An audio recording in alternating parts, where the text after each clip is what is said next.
আসসালামু আলাইকুম। আপনারা দেখছেন ইউনুস আলী ব্লগ। আমার অনেক ভিডিও 2 সপ্তাহ যাবৎ কোনো ভিডিও আপনারা পাননি, কারণ আমি দেশে আসছি, আপনারা অনেকেই জানেন, তার জন্য ভিডিও করতে পারিনি। আর এইখানে দেখাচ্ছি, এই যে উপরে যে ফটোটা দেখতে পাচ্ছেন, আমার মার পার আগে এরকম অবস্থা ছিল, কমে যাওয়ার পরও ফটোটা তোলা। আর আসার পরে তারে নিয়ে সব সময় দেখা যাচ্ছে অনেক ব্যস্ত আছি। তার পা ট্রিটমেন্ট, তার ডাক্তার বাড়ি নেওয়া, তার পা ড্রেসিং করা, মলম লাগানো, এইগুলো নিয়েই সবসময় ব্যস্ত থাকি, কারণ সেই আমার সব কিছু। কারণ জানেন, প্রত্যেকে জানেন যে মাটা কত প্রিয় হয়। তাই সবসময় তার দেখা যাচ্ছে এই যে এটা হচ্ছে হাইড্রোজেন দিয়ে প্রথমে ক্লিন করা লাগে, তারপরে মনে করেন মলম দেওয়া লাগে। তাই সিরিঞ্জিতে করে হাইড্রোজেন দিচ্ছি, দেওয়ার পরে দেখেন যে গেজা গেজা হয়ে যাচ্ছে। এখনও গাটা রয়েছে, আগের থেকে অনেক শুকাই গেছে। আপনারা দেখেছেন যে প্রথম চান্সে উপরে ফটোতে দেখাইছি যে আগে কেমন ছিল, আর এখনও অনেকটা কমে গেছে। তবে আল্লাহর ইচ্ছায় অনেক সুস্থ হয়ে গেছে, এবং আমি আছি যতদিন ততদিন ইচ্ছে আছে যে আমি পুরোপুরি সুস্থ করি, তারপরে আবার বাইরে চলে যাব। তার জন্য হয়তো ভিডিওগুলো আপনারা পাচ্ছেন না, তবে আপনারা পাশে থাকবেন। আর লাইভে আসলে অবশ্যই আসবেন, এবং আপনারা দোয়া করবেন সবসময় মায়ের জন্য, যাতে সে সুস্থ হয়ে ওঠে দ্রুত। কারণ অনেকটাই অসুস্থ ছিল, এখন অনেকটা সুস্থ। আমি দেশে আসছি, আর তার ট্রিটমেন্টটাও চলতেছে, খুব ভালোভাবে চলতেছে। কারণ 2-3 জায়গায় এই ঠ্যাংটা আর কি, এর আগে প্রথমে ডাক্তার বলছিল যে কেটে ফেলা লাগবে, এটা ভালো হবে না, কিন্তু এখন আল্লাহর ইচ্ছাই অনেকটা ভালো হয়েছে। আর মেন কথা, পরিষ্কার করার জন্য মানে আমি নিজেই পরিষ্কার করলে অনেক সময় ডাক্তার আসলে ডাক্তারের পরেও রাগারাগি করে, তার জন্য ডাক্তারের কাছে দেখি শুনি নেওয়ার পরে আমি নিজেই করতেছি।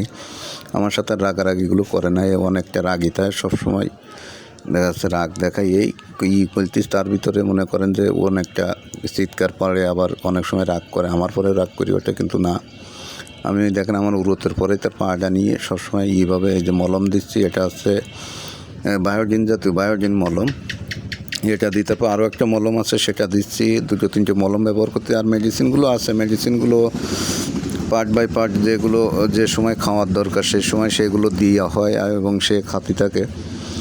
আর তার আমার প্রতি আর কি সবসময় থাকে, আমার সাথে আর কোনো কিছু করে রাগ ঠ্যাক দেখায় না, কারণ আমি যা বলি সেটা সেই শোনে। তবে অনেকটা হইলো এই 6 মাস যাবত দেখা যাচ্ছে। এখন তো একেবারে পুরনো হয়ে গেছে। এই যে মলম মাখাচ্ছি, এগুলো জায়গায় একেবারে আগে এরকম একটা পরিস্থিতি ছিল, যেরকম দুর্গন্ধ ছিল এবং পুরনো হয়েছিল না, পুরো গর্ত হয়ে গেছিলো, ওই জায়গাটা পুরো খারাপ হয়ে গেছিলো। এই জায়গাতে শিরাগুলো পর্যন্ত কাটিয়ে পুচি পড়ে গেছে। আপনারা দেখেছেন প্রথমে ফটোতে দেওয়া ছিল যে অবস্থাটা কতটা ভয়াবহ ছিল, কিন্তু এখন আল্লাহর ইচ্ছে অনেকটা সুস্থ, অনেকটা ভালোর দিকে গেছে, এবং তার ট্রিটমেন্ট চালাই যাচ্ছি আমি, কোনো সমস্যা নেই। তবে আপনারা খালি দোয়া করেন যাতে আল্লাহ আমার শরীরগত সুস্থ রাখে, যাতে আয় ইনকামটা করতে পারি। যে পরিমাণ খরচ খরচাগুলো আমি চাই না যে দেখা যাচ্ছে যে আমার মার যে ট্রিটমেন্টে কোনো কিছু হোক। তবে আমি করেই যাচ্ছি ট্রিটমেন্ট, ইচ্ছা আছে আল্লাহ যতদূর সম্ভব করে আমার কোনো সমস্যা হবে না, এবং আমি ট্রিটমেন্ট করে যাচ্ছি। আপনারা শুধু দোয়া করেন, আপনাদের কাছে শুধু দোয়া চাই, আর কিচ্ছু না।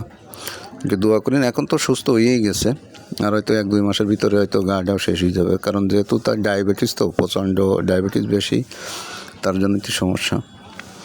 তবে আশা করি সবাই সুস্থ থাকবেন, ভালো থাকবেন, এবং অবশ্যই আমার চ্যানেলটারে একটু সাপোর্ট করবেন। আপনারা সবাই যারা ভিডিওটা শেষ পর্যন্ত দেখেছেন তারা অবশ্যই লাইক করবেন এবং কমেন্ট করবেন যে আপনারা কোথা থেকে ভিডিওটা দেখছেন। এবং আমি কিন্তু বাংলাদেশে চলে আসছি, বাংলাদেশে আইছি যে 1 সপ্তাহ মতন হইলো, আবার চলে যাবো 2-3 মাস পরে চলে যাবো। দেখেন মা কিন্তু অনেক সময় মানে ওর জ্বালাফোড়াগুলো করলে আমার ওর সাথে করতে যে এই জায়গায় দেখাচ্ছে যে এই জায়গায় কর ওই কর, মানে অন্যরকমভাবে চলে।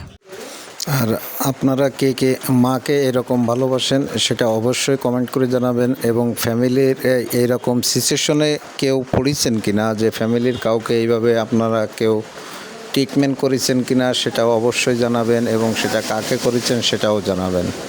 তাই সব মিলিয়ে আর কি এখানেই আমি ভিডিওটা শেষ করব।